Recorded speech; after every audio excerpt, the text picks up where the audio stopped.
Hey guys, what's up? Welcome back to the BigJon TV. You're gonna cook with me today, and I'm sporting the barbecue attire, so it's meat and fire again today. A couple weeks ago, you guys watched me. Hopefully, you watched the pulled pork in a can. Horrible idea. I need to redeem myself, so I'm gonna show you true, actual barbecue pulled pork today. I'm gonna setting it up now. You'll show me, I'll show you. You don't show me anything other than love. I'll show you how I get the meat prepped. I'll show you how I cook it and pull it and get it ready to go. So before the camera angle changes, I'll talk about the pork butts right now because I got one right here. Pork butt, again, tattoo, right? Front shoulder of the hog on the top end. So the top part of this butt attaches to the, like towards the loin area on the top end of the pig. It's not actually anything to do with the butt, the bottom region of a pig. I've got 2 of these. They're around 8 pounds each, 8.5 pounds. I'm planning for a big party tomorrow. So I need a good amount of pork. So this will do it just right. I'm gonna show you how I trim it, how I season it. I'll talk about the seasoning now too, since I'm clean, right? Again, I'm not making my own. I have a lot of store-bought stuff that I really like. These people put a lot of time and effort into mastering their craft and putting their products on the shelves. So, if they've already done all the research, it's obviously good. Otherwise, it wouldn't be selling. So today, I'm going to be using Simply Marvelous. Let's see. Can you see that? There you go. Simply Marvelous Sweet Seduction. This is not a sponsor video. I pay for these products myself. And a mix with cherry. Gives it a nice, sweet, fruity twist to it. Obviously, with the name Sweet Seduction on this one, it's got a nice, sweet flavor. A little bit of a bite to it. That's how I like my pork. I don't want to offend anybody, so I want it sweet. I want it just a touch of spice, just a touch of smoke. And I want it, for this specific case, I want it falling apart tender. So let me show you how I prep it, and we'll keep rolling. Alright, so again, pork butt, Boston butt, whatever it's labeled as, here it is. I'm going to trim off. First of all, I'm feeling for bone shards because these tend to have a lot of them. And you don't want any splintered chunks of bone getting left behind. See the nice fat cap here? But guess what? I'm going to take it off. And here's why. Pork butts have a ton of fat. There's a ton of fat inside there. I don't need this cap on to do anything. All it's going to do is get in the way of my rub, and I don't want to eat giant globs of fat, and nobody else does either. So I'm not going to waste the rub by putting it on the fat and then throwing the fat away. So I'm going to trim off most of the exterior fat.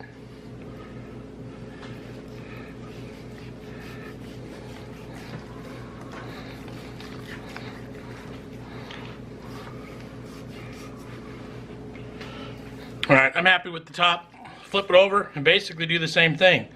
Any great big old, okay, let me show you this real quick. So there's one bone, basically it's the shoulder blade, right? And then there's 2 muscles of meat, this one and the back one that the bone is attached to. But you look at all this gnarly fat and vein in there. I'm gonna trim as much of that out as possible. I don't need it, it's just gonna get in the way, it's just gonna still rub and provide me nothing. So more trimming. You'll lose a little bit of meat in the process, but there's enough. But you see that? I mean, that's not good eating right there. You don't want that. Any other big gnarly globs, gone. Okay, I'm happy with that. Now let me again remind you, with my cooking techniques, I'm not telling you this is the only or the best way to do things. This is just the way I like to do them. There are a million other variations, and there's tons of other possibilities, and they could be just as good. And I'm not knocking any other method. I'm just showing you how I like to roll, and you guys can go from there. Alright, time to flavor it. So, for starters, I'm going to give it Jessica's going to give it. My hands are still in the gloves and raw. Just a nice little squirt of mustard. Helps get that rub to stick. Adds a nice little vinegariness to it. Salt level. I'm not going crazy with it. In fact, I think that's all I need for this one. Now I'm going to have Jessica apply the rub. Don't be afraid to be really liberal with these rubs on these pork butts, especially the pork butts. They're so thick. Like, you could overdo it, but realistically, with the amount of rub versus the amount of meat in here, it'll balance out just fine. And of course, both sides. If it's open, you can hold that open like that and get some rub down in there. That pork is ready to cook. I'll go ahead and do the other one off camera. You don't need to see it twice. I like to do this as early as possible to let the spices sit in there. Oh, hold on though. Now look, we forgot about all that.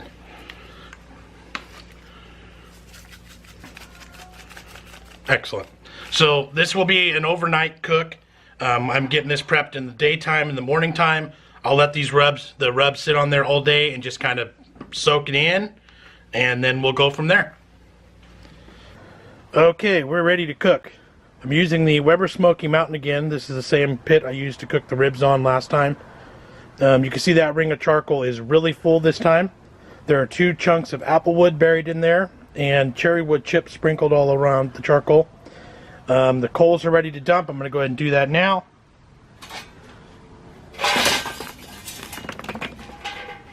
And that's all you need to get this big fire going. So that's all you're going to need to get this fire going. The few pieces that are lit will work their way through the whole pile, get the whole pile going.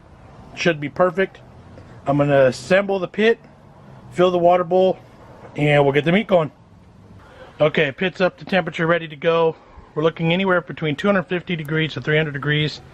Pork butts are going to go on. I'm gonna go to bed, actually, is what's going to happen right now. I'm cooking overnight. I'll get up in a couple hours. Should be good. So let me load it in.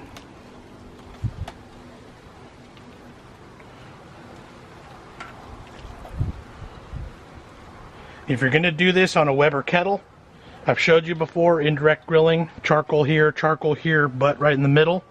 Same principle. I don't care the temperature, just keep it away from the fire and let it cook till, 200 degrees, till it's nice and tender. So that's it. Time to start cooking now. Alright, it is literally 3 o'clock in the morning. Just checking the fire, checking the pit. Sitting at almost 250. I have not opened this. I have not added it. I have not touched it since about 10:30. So smells good, looks good. I'm not even going to open it now. I don't want to mess with anything for at least a couple more hours, so I'm just going to let it keep rolling. Alright, so it's 6 o'clock in the morning now. As you can see, the temperature's dipped down a little bit. 200 degrees is fine. I have not opened this pit since I put the meat in it. I have no idea what the meat looks like. There is almost no more coals left in there, so that was a full load. That ring was completely full. So I got the job done. Moment of truth, let's see.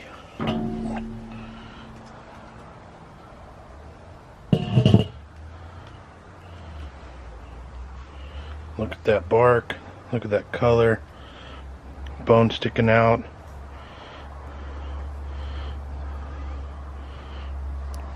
Temperature real quick.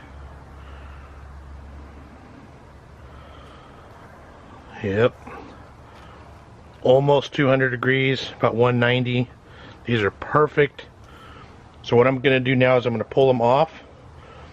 Clearly I'm not ready to eat these yet. It's still 6 o'clock in the morning, but I needed them for lunch. So they're going to come off the smoker now.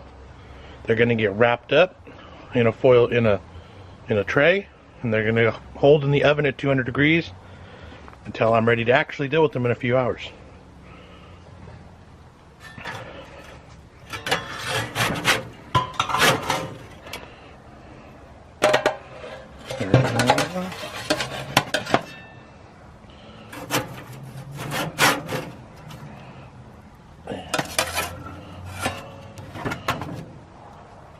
Don't those look pretty? Okay, so I told you I was going to bring these in and wrap them, hold them in the oven for a while, and that's exactly what I'm going to do. I'm going to show you how I'm going to do it, what I'm going to do too. They're not quite to where I want them to be. They still need to be a little bit more fall apart. So this hold will be about 250 degrees, 200 degrees in the oven for probably another hour or so, and that'll be actual cooking, just to get them to fall apart. They're not quite there yet. At this time of morning, my charcoal's almost out. I wasn't going to reload it. So before I wrap them, they're going to get a big old scoop of brown sugar.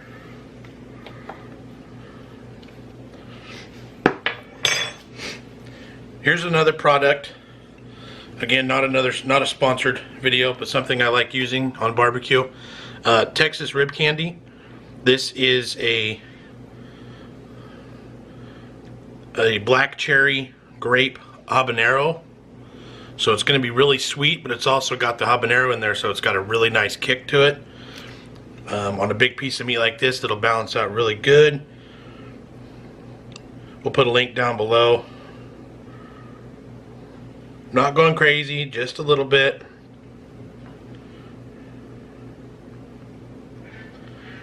Let that get all worked in there. And then I kind of forgot the apple juice process. I didn't stop at the store. I didn't get the apple juice I needed. Because right now would be a good time to splash some apple juice, then wrap it in foil. We just happen to have this in the house, so I'm going to use it instead. Just a little bit. That fruitiness of the strawberry, the liquid in there. That's all I need right there. That's about half a cup. All right, so now this is going to get wrapped up tight. All right, that's going to go in the oven. Okay, so after about an hour or so in the oven at 250 to 300 degrees, this is where we're at. This pork is ready to pull. So I'm going to start breaking it down. It's going to still be hot in the middle. If you want, the first test you need to do, see if this pork is ready to pull. You take this blade bone here, and there you go. Perfectly clean. Didn't have to fight to get it out. That's how you know it's going to be good and tender. So basically, pulled pork needs to go to around 200 degrees to be able to do this, and this is what you really want. An hour and a half per pound at 250 is the typical math that you would use to decide how long to cook the pork. I was a little bit short of that when these came in this morning. I didn't have a problem throwing these in the oven. It just needed a little bit more to get it there. It was a windy night last night, so my charcoal ran out a little bit quicker than I thought. But that's okay. It already got all the love that it needed in the pit, and we've clearly treated it right with the rub and the sugar and everything else, because these look delicious. So let me break them down.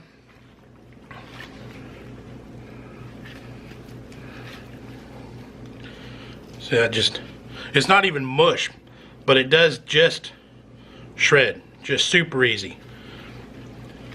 And you see that smoke ring there, that beautiful red around the edges from that apple wood and cherry wood.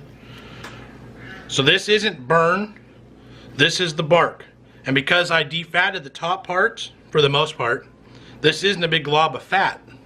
It's the outer layer and it's the rub. So you just break that all up and incorporate it back into the meat. And those are the extra good flavorful bites. Again, now this is all the soda, that like what, half a cup or so of the liquid in there. I'm just gonna leave it, and it'll get incorporated and mixed in as well. When you're breaking the pork down, if you come across globs of fat like that, we'll toss them out. Same thing with here. Pork butts are very fatty. There's going to be a lot there, but that's why they're good to eat, because the moisture content's there. So they've done their job. They've released all that moisture in there. Now let's get rid of those globs of fat. I'm hoping that these will end up being used in a slider or sandwich form today. So I'm going to kind of break it down pretty far. As far as, like, I don't want big giant chunks. I want it to be shredded down. But you could be done right now, and that's great on a plate just by itself. I'm making sure to incorporate all that juice back in. And if you wanted to add some more seasoning, give it a taste, you can add more. Of course, I want to steal a bite. Some more rub to it real quick. just to give it that boost of flavor now on your tongue. That's as far as I'm going to go. This was 2 pork butts, over 15 pounds of meat, broken down like this in sandwich form especially. This will easily get 30, maybe 40 sandwiches out of it. And it was only 20 bucks or so, maybe 30 bucks. It's a very good economical piece of meat to stretch out to feed people, that's for sure. Okay guys, I'm gonna wrap up. I'm gonna steal a quick bite. Good stuff. Can't eat too much of it though. We're gonna have it for lunch with sandwiches like I told you. Super easy recipe, super simple. This is real true barbecue pitmaster work today. Hopefully redeeming myself from that pulled pork in a can. Sorry, I already apologized for that. I think I made up for it though. Alright guys, let me know if you've ever had pulled pork. Do you cook it like this? What's your preferred method? Let me know if you follow this recipe. Let me know how easy it was. If I left anything out, which I probably have, ask questions, I'll answer. I can help you out, whatever I can do. That's great. Alright guys, I'll let you go. Catch you next time. Make sure you hit that like button, subscribe, share with friends. See ya.